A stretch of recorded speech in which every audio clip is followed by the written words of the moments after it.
Hi, I'm Preston Williams, and welcome to another edition of Jazz Talk. Today on our show, we're joined by one of the most accomplished musicians in jazz today.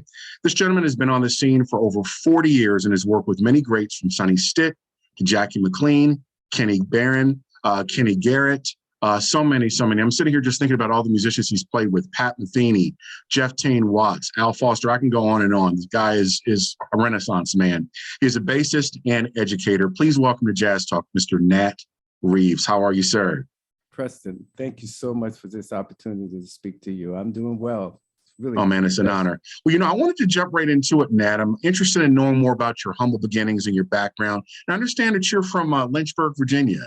I'm from Lynchburg, Virginia, and Yeah. as ever since when I was really little, my grandfather made me aware of sound, and that was in the '50s, so there weren't any video games or anything to keep the kids keeps your attention. So I became so excited about the birds, the sound of the birds singing, and he built all these bird houses in the backyard. So that would be where I would go to listen to the birds. So Yeah. during that whole period, I started to really get serious with my ears. I heard the train go by every day. I remember he would say to me, he said, "Son, that train passes through here twice a day and it's always on time and it has a flow." So he gave me the harmony of the birds singing, call and response. And then the train had that energy and a flow. And then at that same time, I discovered my mother's wash machine, which was a Maytag wash machine with the agitator that had the strong rhythm. So I just started from sound and music and just the love of nature. It started me into the music. And my grandfather played the banjo, the mandolin, and the guitar. So I think one day, I think I was about 16, I'd gone through growing up as a kid, playing sports. But I discovered the music because the city of Lynchburg had a lot of great musicians. So there were a lot of bands there. So there were a lot of people that we would always look up to. So my friend Larry Scott and I both got instruments around the same time. He's a drummer. And we decided, let's join a band. So we were able to join this band called the Donatones. And that was a band in the '70s, during my high school years. And we played all the fraternities and dances, proms and everything. So I learned to learn music by ear from beginnings by listening to the, top 40 music, Motown, Wow. As soon as Kool and the Gang had a new song out, we'd learn it. As soon as Ohio Players, James Brown, Aretha Franklin, just anything that was a hit on the radio, we learned it. That's when my first mentor came into my life.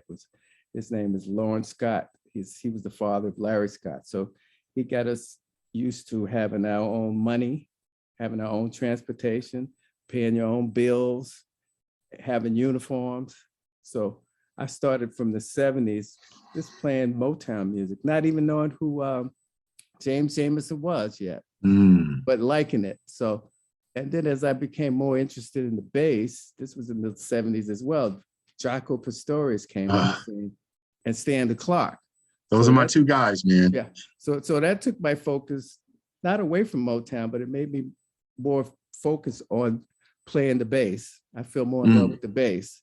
So by me discovering Jaco and Stand the Clock, that's when Wayne Shorter and all those musicians come in. So I came into the jazz from the fusion side into the bebop. Right. So I kept doing all of that. And then I had another friend who was a musician who lived in Lynchburg. He had all the connections. So he says, there's a band in Richmond, Virginia, that's looking for a bass player. So I leave Lynchburg and go to Richmond. That's when I started to really hear jazz, playing electric bass still. And that was the second mentor. His name is Tom Mitchell. He kind of pulled my coat, said, "Hey, you don't want to do that. Check this out." Yeah. And that same day I went for that audition, my grandfather passed. So things I'm started. not to cut you off. I wanted to go back a little bit, Nat. One of the things that I found fascinating about you, you must have just had this gift for rhythm, because I understand you picked up your grandfather's guitar and was playing the bass part on it. So I guess by the time you were 16, he bought you an electric bass. That's incredible, man. Yeah. And my whole concept is still that way. I never was a real studying kind of bass player. I like to see what's happening in the music, so I don't get so caught up with having to play it a certain way. You know your parts, you use your ears, because if I'm staring at it, it's hard for me to really get spiritually into the tune. So Yeah. I like to get in here and close my eyes and get into the music. So a lot of it does come to me naturally. I mean, a lot of it does. It's I found out later on in life that my mother was a great tambourine player. I never knew that because I left home. So she would always say, honey, can you buy me a tambourine? So I said, sure, I'll buy a tambourine. And then as time passed and I went home to her passing, I found out that most of the churches in that whole area wanted her to play the tambourine. So she was the one with that rhythm. Yeah. She could play that tambourine like she was playing bebop, listening around, see what the other musicians were doing. Yeah. So yeah, it's for a lot of people, there's that thing, that feel like it's not a technique thing. It comes kind of natural. You hear it, you work it out, because a lot of times if you go for something that's right there in front of you, you do it right the first time. I like to approach it and find other ways to do it. How can I get to that a different way? Ooh, exactly. That's nice.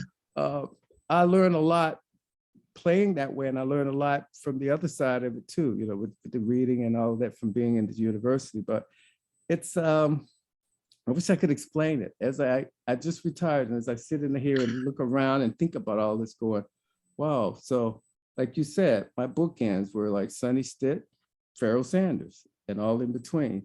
So I'm going to go back. Man. I'm sitting here thinking also, now you made, I guess, that change. Wasn't it Johnny Coles that was instrumental in helping you to switch from electric to acoustic? And you're basically self-taught, man. Self-taught. I remember Johnny Coles said to me, he says, you got to stop playing the pork chop. He called it the pork chop. And there was a band leader at the time. He says, we like your bass player, but we want an upright player. So I went out and got a bass. I remember Randy Johnston, guitarist. He took me to pick up a bass in DC at the time, picked up the bass and went to the gig and played it. And to me, I said I could feel in my heart that this is it. It's got the vibration to it. It's got a voice. You got to really be into it to play it because it's a big instrument. You can't just go, I'll pick it up tomorrow. It'll tell on you if you're not up on your game.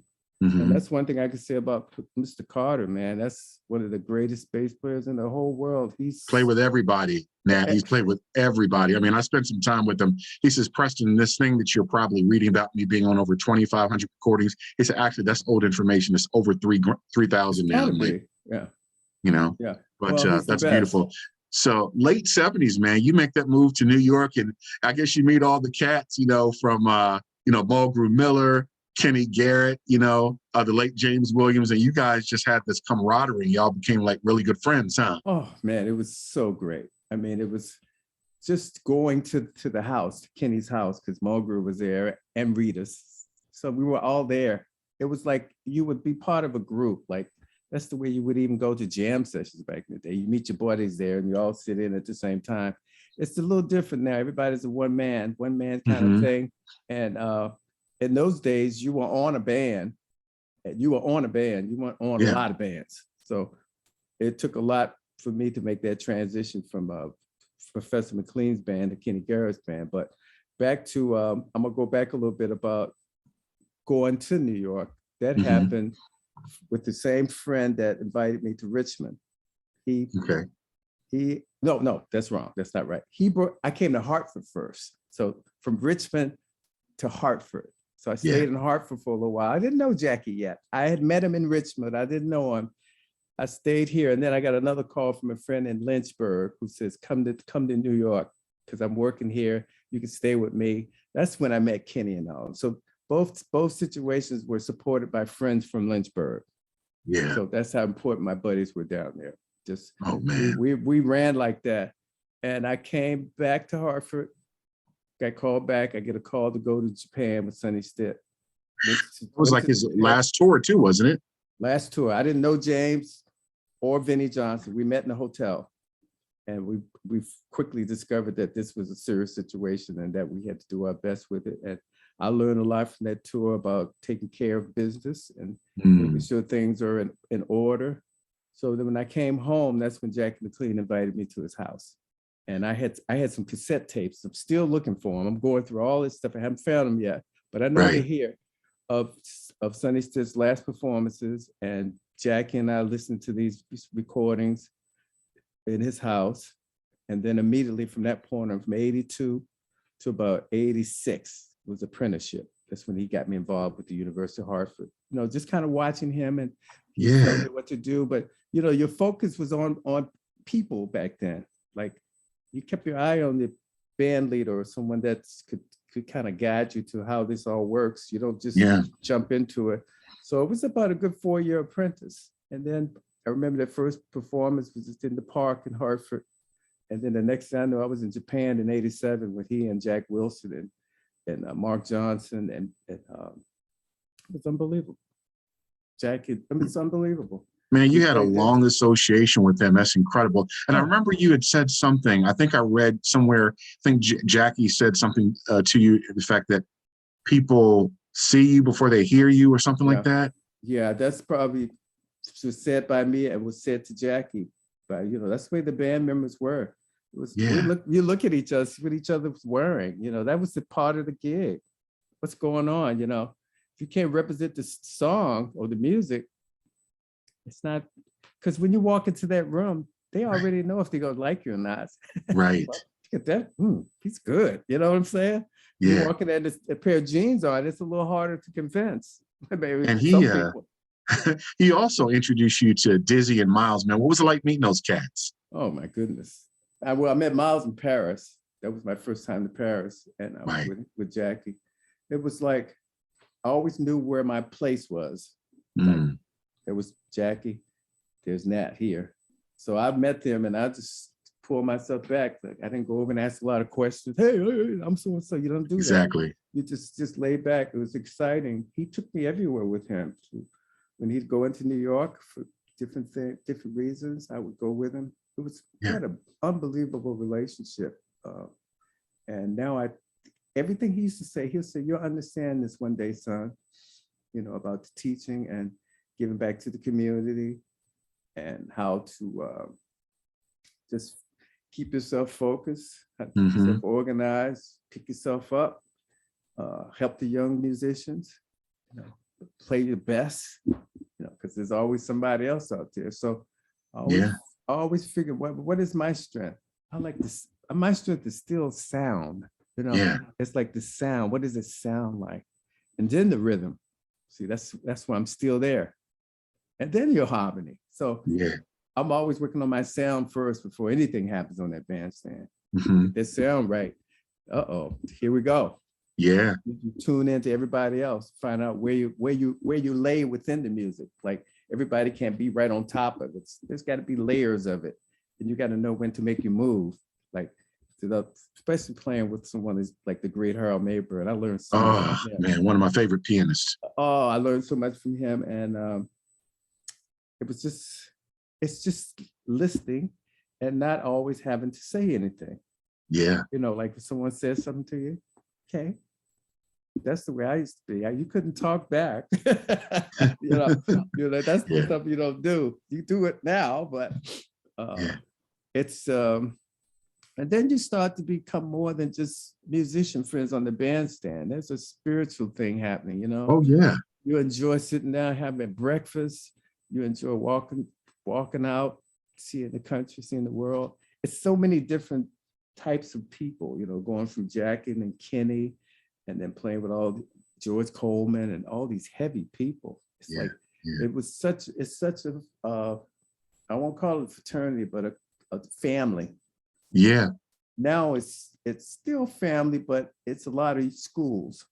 Yeah. And I'm part of that because I was at university. So you got a lot of really great young musicians that maybe didn't have the mentoring that they could have had. You know, Nat, let me ask you, working with a giant like that, I mean, you were with Jackie for quite a while. If I were to ask you, I guess, of course, he influenced you, but what would you say you learned the most from being around someone like him? You know, because like you said, I'm sure you learned basically everything from this man, but what would you say you learned most from hanging with Jackie all those years?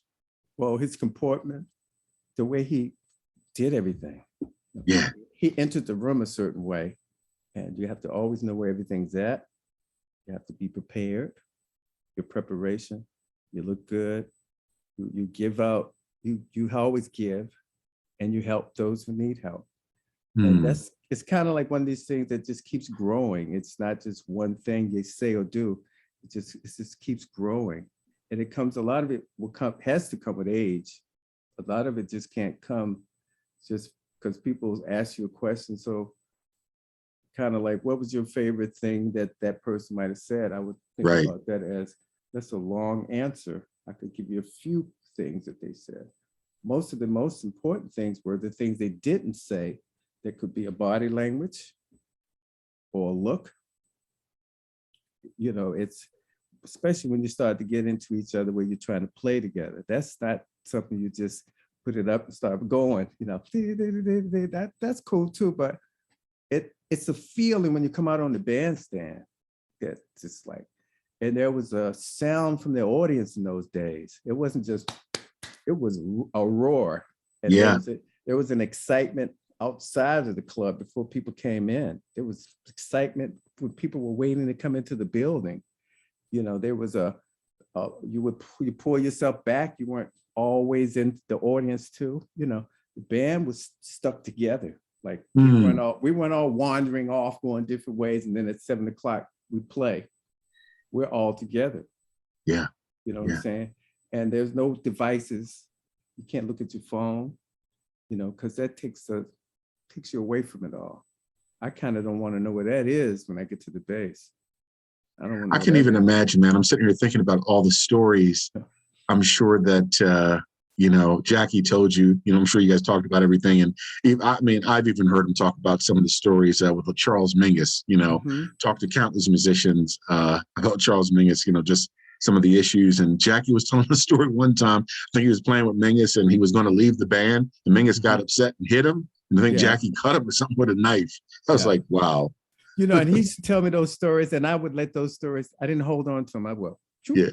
Did I hear that?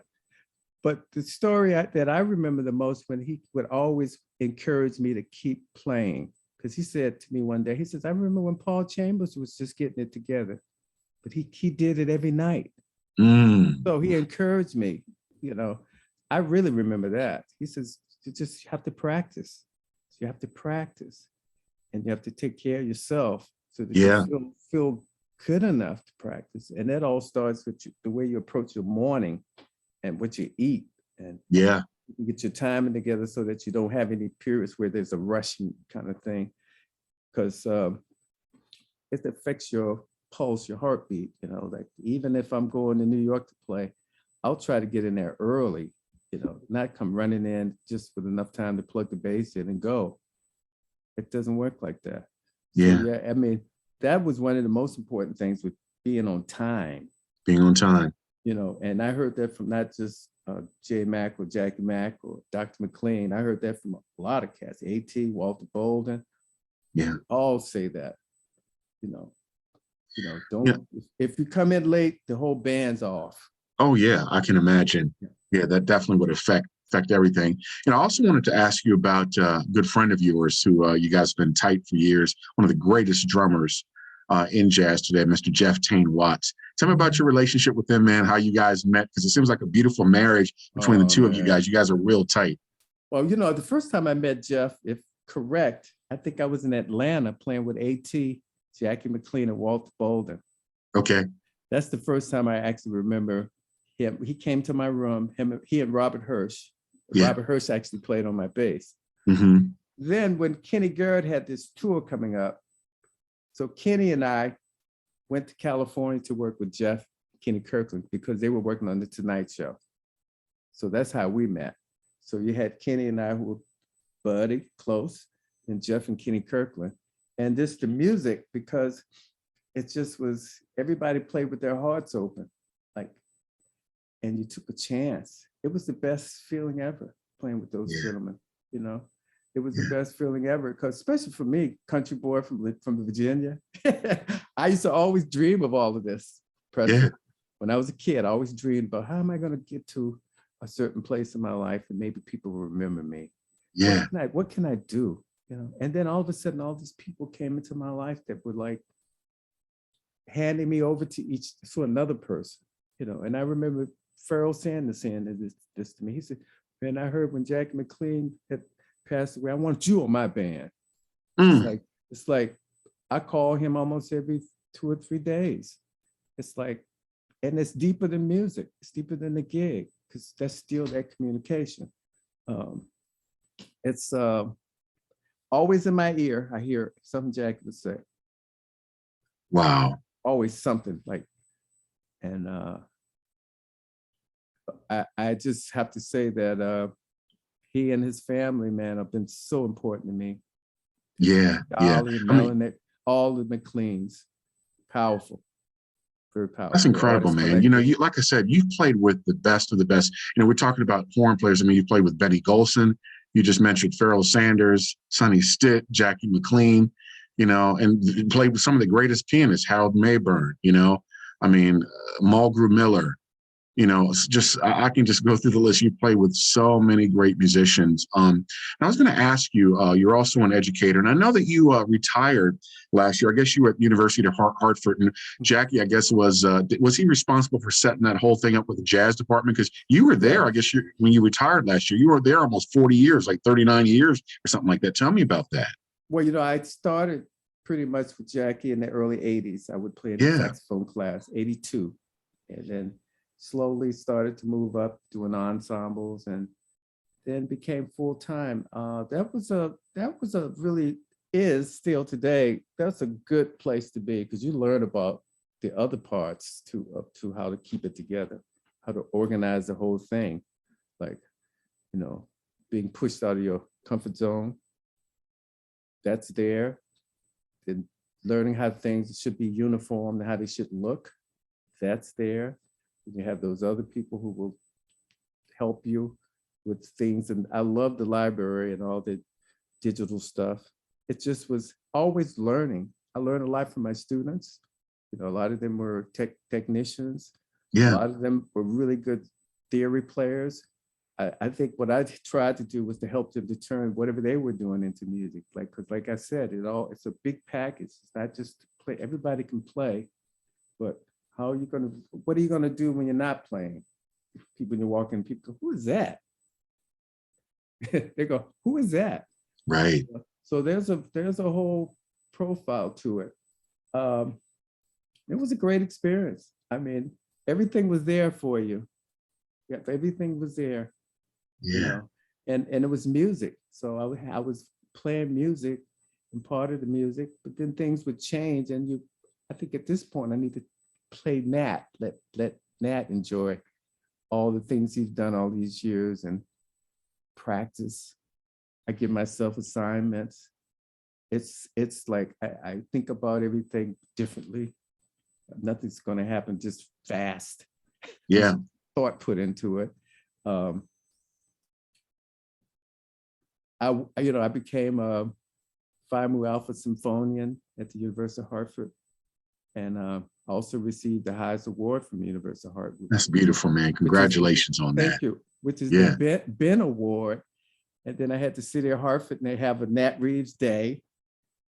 I got quite a couple of acknowledgments from different art organizations here in the Hartford area. Mm. I think right before 2020, before everything fell apart, I had this concert that I was given downtown Hartford. It was called The Life and Times of Nat Reeves. So it allowed me to gather my students and the people I like to play with. And it was kind of like a conversation, like an interview, like what we're doing, but it was supported with photographs. Yeah. And live music. Mm-hmm. So I had a chance to do that. And then right after that, I took my group to Uruguay to play a festival. And I remember when we got back to Miami, I was in the airport. I was like, wow, something feels funny. And I had been feeling something was going to come to a halt for a long time because I was on the road, 70s, 80s. You see how technology's changing, how TSA changes, how people are getting crazy. I just felt like it was going to come to something like this, and it did. And but I felt like I got a lot of good accolades before it happened. Yes, you did. So that kind of allows me now to be kind of quiet and playing and getting some good gigs. I feel good about the new year coming up, and Yeah, man. I want to play with all these different players. I've been putting together this catalog of all the live recordings I have from, I guess, probably from 80s, the early 80s cassettes. Wow, you're talking about for 40 plus years. And I Yeah. wanted to go back a little bit. We were talking about teaching, and you said something very interesting that I was reading, and getting out of your comfort zone. And I guess when you and Jackie had a conversation, I think you had said something to him like, what am I going to do? What am I supposed to teach or whatever? And I think he just, teach what you know, what you've learned. Yeah. And I guess that's a good starting ground. So that's good information for someone, because you're thinking about, what do I have to offer? You actually have a lot to offer. A lot. Share with the students what you've learned. And it seems simple, but it's so true. It's so true, because then you learn from what you do. You learn from the students. Yeah. Because it makes you come to a conclusion that each student is different. So you can't have one set way you're going to do everything. You have to have a lot of different ways. You go, Yeah. okay, this student here wants to read more, so I have to have more books for him. This student here wants to learn more ear training. This student here wants me to just kind of show him. It just was a lot of different things. And then as it got more serious, then you get your syllabus and everything is more organized. Mm-hmm. So then it became digital. So Yeah. we used to could do a lot of things, but when it became digital, you're there. Yeah, and for sure. it's so different from the way we used to teach, because we didn't have all that information you have now. Like now you can just go on your phone, Art Blakey jazz mess, boom. We used to have to search for recordings. Right. We would drive all the way from Virginia to New York. Woo. Just to hear the musicians play, or just sit out and watch them walk into the club. That's what I used to do. I played on the streets, so I put my time in with learning how you can elevate yourself. And a lot of it starts with your appearance, which is simple. But sometimes we forget that part, too busy trying to get to something else. But, what you think about it, when you walk out that door, you want to look at yourself that last time in the mirror and go, got this. Right. Exactly, man. Exactly. You are so right about that. How you look, how you carry yourself is very important. I was going to ask you, if I were to come over to your house right now and just hang out with you, Nat, we just sit and kick it, relaxing. What is Nat Reeves listening to? When you're not working, who are you listening to, man? Do you go back and listen to some classic R&B, some jazz, you put on some Earth, Wind, and Fire, or maybe some Funkadelic, or is it, Jackie McLean? I'm curious, what do you listen to when you're at home? I'm listening to myself. Okay. So like what I said, what I'm doing is all those mini discs, I have to convert them to MP3 files. So there's a lot of time that you have to put into each project. So I guess for the last 2 or 3 months, that's pretty much it. Yeah. And labeling that. So, because when you're not playing, you need to hear what you've been doing. You're not checking out what you've been doing when you're just doing it all the time. Now I can go back to that concert with Kenny Kirkland and go, what was I doing how was I playing in 1996? How am I playing now? So now I'm listening to myself, really. And I'm hearing things and going, well, a lot of the concept came early. Yeah. And I can hear the different sounds and transitions when I was listening to different players, because, not only the playing part of it, you get into all the technical stuff like the strings, the bridge, all these things you go to, and you come back usually to where you started. So you start thinking about all of that. How did you change up your instrument? Like something just simple, talking about my bass. I've had this bass since 1977. Same bass. I've ran over, it's been destroyed totally. I had it totally rebuilt. It's it's a nice bass. It's a nice bass. So the bass itself, I have a bass case over here. You can't see it, but I used to move that thing around in the airport. Bass case on this side, a bag on my back, suitcase over here. Yeah, that's the way we was rolling, man. And people move out of your way and want to help you. Today, you're stopped. boom. Okay. All right, who's next? That's the way it is Right. now. All right, who's next? We were moving. I remember the borders were open in places like Norway, and it was like all the musicians were on the road. I'd Yeah. run into everybody on the summer tour. Everybody was there.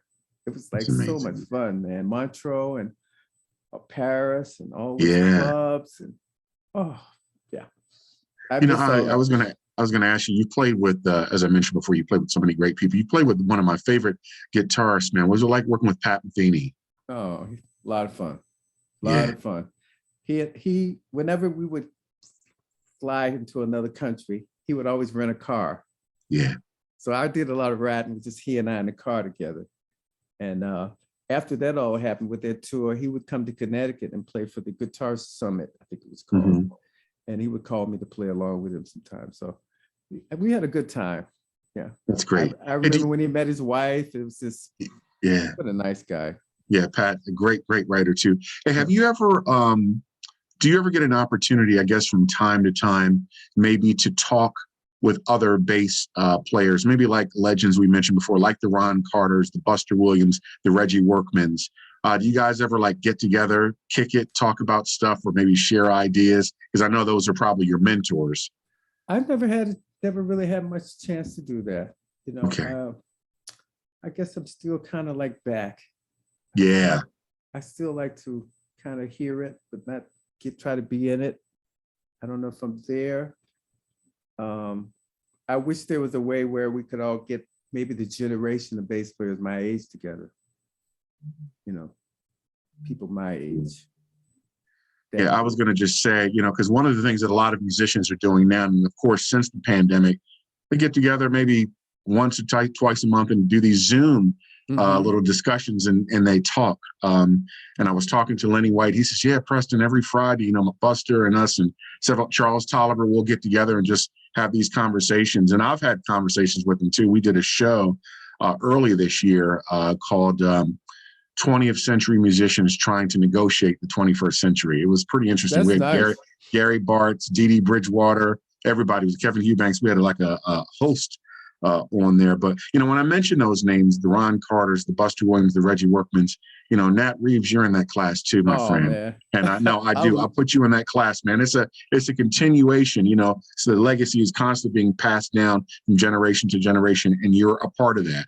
I've talked to so many bass players like Stanley Clark and Victor Wooten, John Patitucci, so many. And you're a part of that legacy, man. And listen, I want to thank you so much for being on Jazz Talk today. You're a class act. It's just been a pleasure just to sit here and share this space and time with you. Hang on, I'm about to close out the show. Okay, Well, you've Preston. heard it from the great Nat Reeves. And as the saying goes, if the music grooves and makes you move, it must be jazz. I'm Preston Williams with Jazz Talk signing off. Peace.